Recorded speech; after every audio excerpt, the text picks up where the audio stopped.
¿Sientes que algo no anda bien, pero te da miedo saber qué es? ¿Te han diagnosticado algún trastorno mental, pero te cuesta trabajo aceptarlo porque piensas que solo te pasa a ti? ¿O sientes vergüenza o miedo de que te juzguen? ¿Tu círculo cercano se ha convertido en un peso más en vez de una red de apoyo? ¿O tal vez conoces a alguien que necesita ayuda, pero no sabes cómo ayudarle? Los apodos, etiquetas sociales y la falta de información nos hacen guardar un secreto sin sentido, un secreto absurdo. Si te identificas en alguno de estos casos, este podcast es para ti.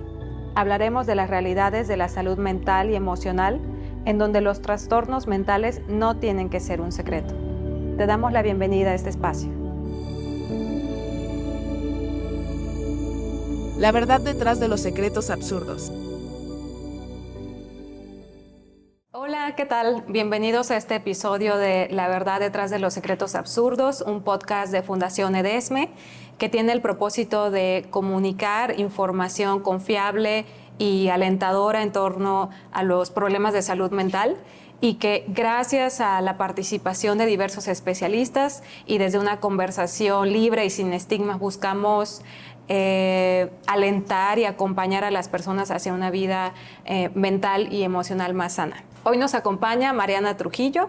Mariana es médica familiar, también tiene especialidad como terapeuta familiar, especialidad en tanatología, maestría en consejería y educación en sexualidad y estudios en intervención en violencia. Mariana, muchas gracias por acompañarnos y bienvenida a este episodio. Muchísimas gracias, es un gusto estar aquí y sobre todo hablando de temas tan importantes. Así es, el día de hoy vamos a estar hablando acerca de los efectos que tiene la violencia familiar en la salud mental de las víctimas, de los estigmas que hay en torno a esto, de los recursos también que hay y también vamos a estar compartiendo algunos casos de éxito para dar a conocer que sí es posible salir de esto.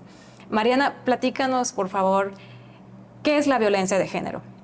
Ok, podemos hablar de violencia de género cuando hay algún acto u omisión con esta intención de dañar y puede haber desde un sufrimiento psicológico, físico, patrimonial, económico, incluso la muerte, ¿no? Y bueno, acá va a tener razón o va a estar basada esta violencia en el género. Podemos entenderlo de forma general. Si bien es cierto que la violencia con base en esta desigualdad es más frecuente hacia mujeres y hacia niñas, no es exclusiva, ¿no? Pudiera ser también hacia otro género y también podemos hablar de violencia hacia las personas de la diversidad sexual. Sí, porque creo que más se habla de la violencia física hacia las mujeres, ¿no? Uh-huh. Pero eso lleva a que quizás estemos viviendo alguna otra situación y no estemos conscientes de que estamos siendo víctimas de algún tipo de violencia.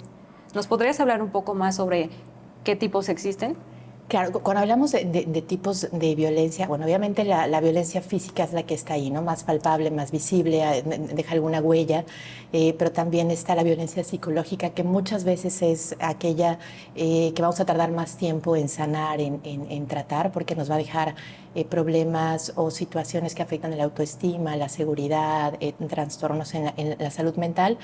Y también hay otros tipos de violencia, como lo es la violencia económica, que en esta parte del amor romántico, del cuidado, del no permitirle a la pareja tal vez trabajar, ¿no? Hay un control, hay una dependencia y eso muchas veces es una limitante para que las mujeres puedan salir de una situación de violencia. También incluso podemos hablar, bueno, obviamente de la violencia sexual y fíjate, aquí quisiera mencionar que tristemente somos primer lugar en abuso sexual infantil, por ejemplo, en las niñas, ¿no? Y también está la violencia patrimonial. Estos son como los tipos de violencia que podemos nombrar. ¿Qué es la violencia patrimonial? Creo que se escucha muy poco de eso. Claro, es justamente antes, no sé si te acuerdas, bueno, tú eres más joven que yo, pero en los tiempos de las abuelas, por ejemplo, que no se les permitía a las mujeres heredar, no se les permitía tener bienes, bueno, ahora también es una forma en la cual no se les permite a las mujeres tener una supervivencia por sí solas, ¿no? Es decir, tienen que depender de un hombre y que si bien ya han cambiado las cosas en estos usos y costumbres o en comunidades rurales, todavía hay una violencia patrimonial importante hacia la mujer. Una vez que estamos viviendo alguna violencia, luego, ¿cómo podemos identificar que estamos teniendo algún problema en nuestra salud mental? Porque eso nos lleva a otra situación.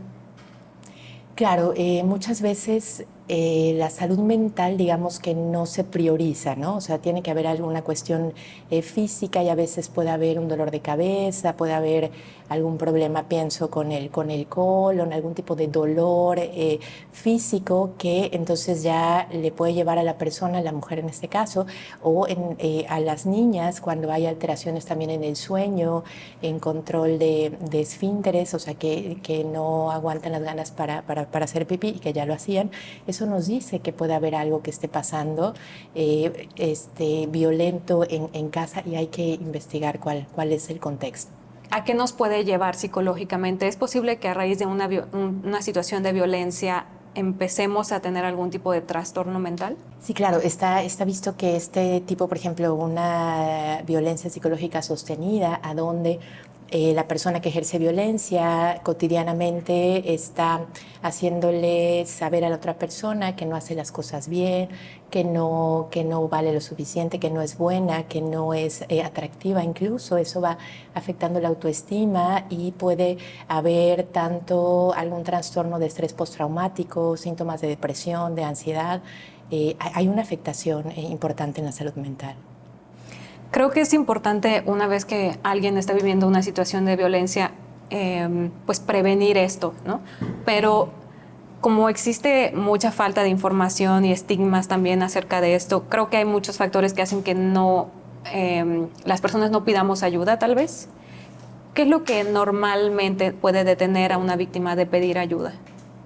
Fíjate, lo que acabas de mencionar es algo muy importante. Por ejemplo, pienso en una violencia que creo que no mencioné, la institucional, a donde yo escucho pacientes diciendo que van a atenderse en su parto, ¿no? Y que son tratadas de forma violenta, con comentarios, pero es muy normalizado. O sea, ellas mismas no se dan cuenta que están viendo una violencia por parte de una institución. Entonces, creo que primero sería la falta de conocimiento de la situación que se está viviendo y, por otro lado, el miedo, ¿no? Muchas veces, o sabemos que casi 7 de cada 10 agresores están cercanos a la familia, puede ser el tío, padrastro, padre. Entonces hay un miedo a que no les crean o a generar alguna crisis, alguna situación en la familia. Entonces creo que el miedo sería un factor importante. ¿Y cómo podemos combatir ese miedo? Porque muchas veces, ya sea nosotros o a veces vemos que alguien está siendo víctima, pero nos da miedo también hablar y defender a esa persona, ¿no? ¿Cómo combatir ese miedo?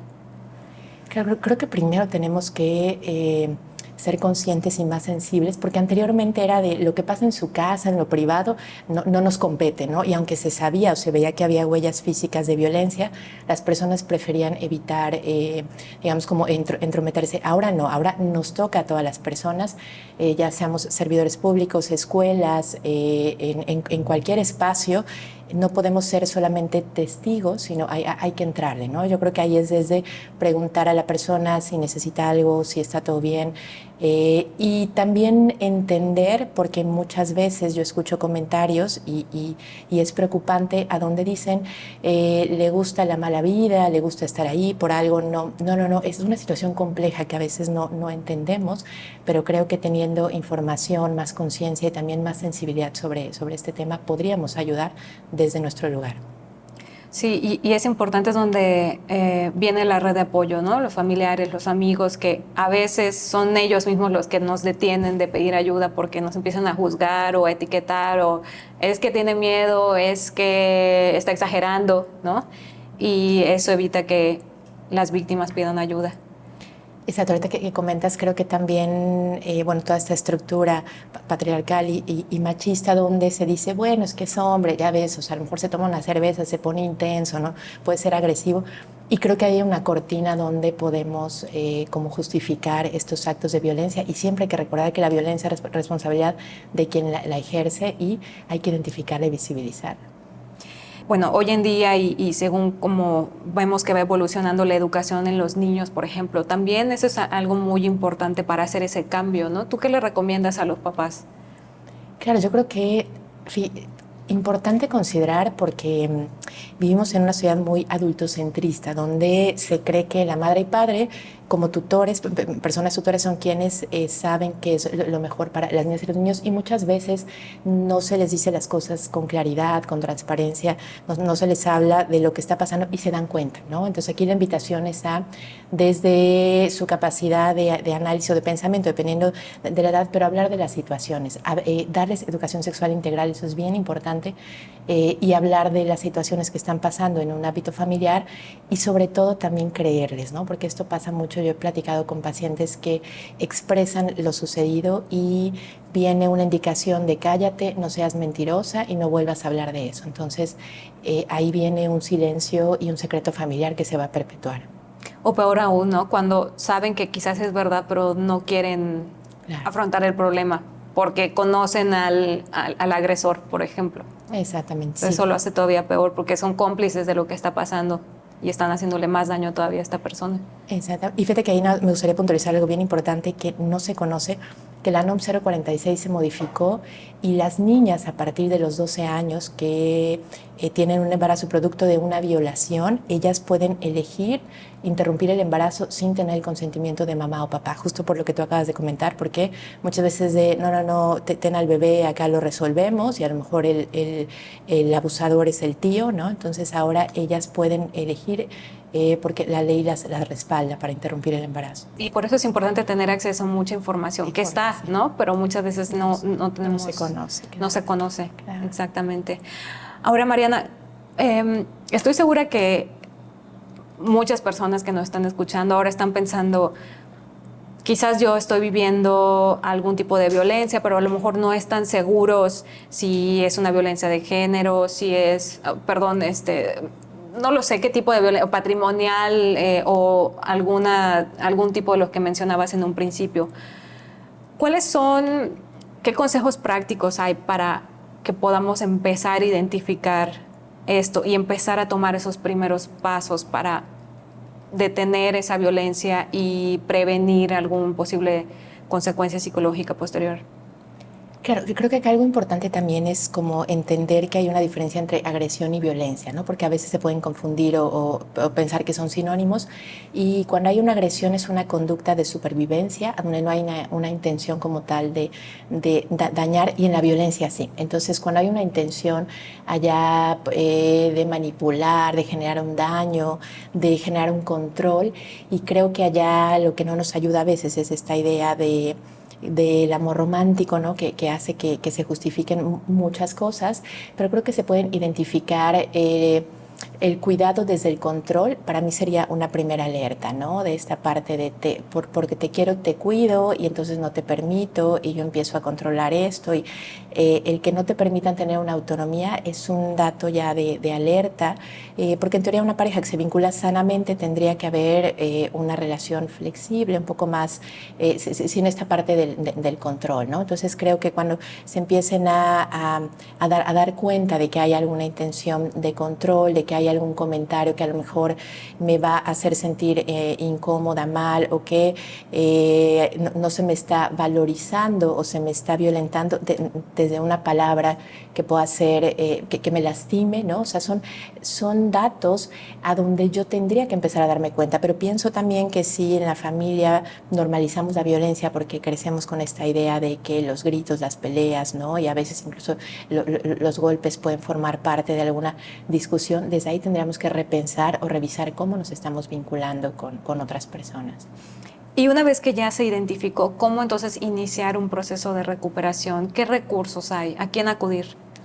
Bueno, ahí, como tú lo mencionabas anteriormente, lo principal es red de apoyo. Yo siempre pregunto, ¿hay una persona, una amiga, una tía, ¿no? O sea, alguien a quien le tengas la confianza para hablar, ¿no? Y buscar generar, si no lo hay, estas redes. Ojo, también como personas que queremos ayudar a veces y no tenemos las herramientas, podemos dar un consejo como, ¿por qué no te vas? ¿Por qué no dejas a esta persona?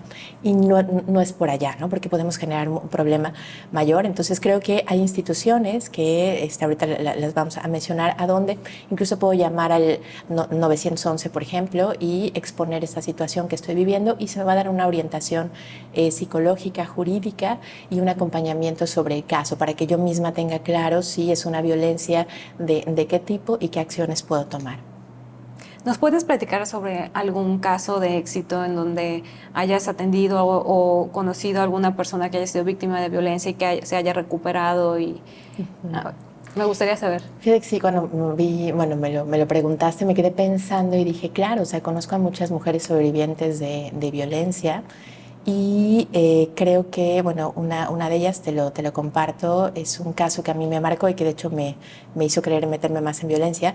Tuve una paciente originaria de Oaxaca que ella me cuenta su historia de vida y me dice que desde que tiene 14 años, su novio, que era militar, la roba, él tenía 20 años, y empieza a vivir con él una serie de violencias. Ella vive todos los tipos de violencia al lado de esta persona, tiene 3 hijos, ella intenta dejarlo en 3 ocasiones, pero al ser militar era muy complicado, ¿no? Porque el mismo sistema no funciona como tiene en ciertos casos, y ella va haciendo un plan de seguridad, trabaja, cose, es decir, es una mujer con mucha audacia, ¿no? Que en el momento en el que esta pareja que ejercía violencia empieza a ejercer esta violencia sobre sus hijos, ella elige ahí abandonarlo, ¿no? Pero previamente hace todo un plan, se separa de él y ella migra a la Ciudad de México. Ahora es abuela feliz de 6 niños, una mujer muy, muy trabajadora, pero que se da cuenta de que en un momento ya no puede seguir viviendo con ese miedo, con esa incertidumbre, ¿no? Que vivía día a día, elige terminar con eso y bueno, se puede, ¿no? O sea, y pienso que habrá mujeres que tengan más facilidades y más privilegios, pero desde donde tú lo estés viviendo, hay instituciones y hay redes que te pueden acompañar en este proceso. Mariana, hace un rato platicábamos sobre quiénes pueden ser víctimas, pero algo muy importante que quiero preguntarte y que creo que vale la pena es, se cree que solo son las mujeres, pero ¿en qué casos también los hombres pueden ser víctimas de violencia de género? Sí, claro, ¿no? O sea, pensamos que es una violencia exclusiva de las mujeres y niñas y niños por ser población vulnerable, pero no, también en el caso de los hombres. Y si bien por cuestiones a lo mejor biológicas no es tan común una violencia física, que sí puede haberla, puede haber una violencia psicológica importante. Por ejemplo, yo tuve un caso a donde la mujer constantemente le decía a su esposo, no eres lo suficientemente hombre, no eres buen proveedor, no cumples con tu rol. Y para él, dentro de su constructo de masculinidad, eso era muy fuerte, ¿no? Él tenía síntomas de depresión, ansiedad, y es por eso que llega a consultar. Entonces, por supuesto que puede haber también violencia hacia los hombres. Y ese es un claro ejemplo también de cómo la violencia está llevando a un problema mental, ¿no? Porque sí, este paciente llegó a tener depresión. Entonces, cómo es importante evitarlo o detenerlo, claro, mejor dicho, ¿no? Porque a veces pues no podemos controlar lo que nos pasa, pero sí tomar acción y ponerle alto a una situación y atendernos para evitar vivir un problema mayor posterior. Claro, y eso que tú comentas, fíjate, creo que es muy importante identificar las violencias que en algún momento hemos ejercido y que recibimos también, porque a veces pensamos que es algo muy lejano, pero no, muchas veces, incluso yo les pongo el ejemplo, la famosa ley del hielo, que a mí me la aplicaban y yo la apliqué en algún momento, es una forma de violencia, ¿no? El no te miro, no te hablo, no existes, estamos ejerciendo violencia ya. Sí, y hasta comentarios como hacia una persona de cómo se ve, ¿no? O sea, eso también puede tener un impacto en la persona porque nunca sabemos qué hay detrás o qué está viviendo, ¿no? Por supuesto, por eso hay que tener como más conciencia en nuestras palabras y en cómo nos vinculamos con otras personas.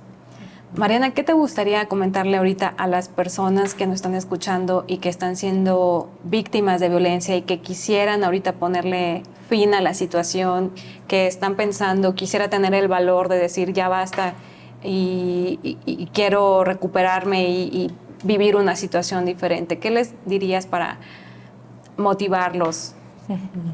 Bueno, pues yo les diría que no están solas, que no son las únicas, que muchas personas están en la misma situación, que a veces pareciera que no hay una alternativa, ¿no? Pero que que cada paso, cada pequeño paso es importante y que si no hay una red con la cual puedan contar, pienso en familia o en alguna amistad, pueden hacer una llamada a alguna institución para que puedan tener este acompañamiento, porque es muy abrumador estar en una situación de violencia. Muchas gracias, Mariana. ¿Dónde te podemos contactar? ¿Tienes redes sociales o dónde te podemos contactar si deseamos hablar contigo? Muchas gracias. Sí, mira, mi correo es mariana.trujillo.los@gmail.com y mi número es 55 27 22 58 3. Muchas gracias. Muchas gracias por acompañarnos hoy. Muchas gracias por escucharnos. Espero que esto sea nada más el principio de algo que, si ustedes que nos están escuchando consideran que están viviendo, sea algo que les motive a continuar informándose sobre esto, porque sí hay esperanza, sí hay cosas que se pueden hacer, hay muchos recursos, pueden contactarnos a nosotros, a Mariana, porque sí hay forma de seguir adelante y sí se puede combatir el miedo y sí hay personas que podemos apoyar. Pues muchas gracias. Les recuerdo seguirnos en nuestras redes, compartir este podcast, compartir las redes sociales. Recuerden que es una misión de todos hacer la diferencia y contribuir a que haya más empatía y menos estigma. Muchas gracias y nos vemos en el siguiente episodio. La verdad detrás de los secretos absurdos.